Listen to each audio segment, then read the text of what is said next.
My younger brother called me Mom by mistake, and no one corrected him. I never planned to raise anyone. I was just the oldest daughter.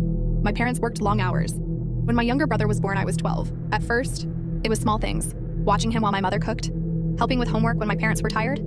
Everyone said I was so good with him. Over time, those small things became normal. I woke him up for school. I packed his lunch. I helped him when he was sick at night. When he cried, he came to my room. When he was scared, he held my hand. My parents were around, but distant, always busy, always stressed. I told myself this was what families do. The moment that changed everything happened when my brother was 7. We were at a parent-teacher meeting. My parents couldn't make it, so they sent me instead.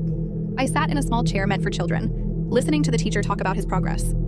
At one point, she smiled and said, "You must be very proud of him."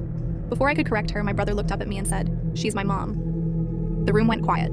I laughed awkwardly and said, "I'm his sister." The teacher apologized, but my brother didn't. He just nodded like he didn't understand why it mattered. That night, I told my mother what happened. She laughed and said, "Kids say silly things." Then she added, "But honestly, you've always been more responsible than me." She meant it as a compliment. I didn't feel complimented. Years passed. My brother grew up calling me for advice, for comfort, for help. My parents called me when something went wrong, when bills were confusing.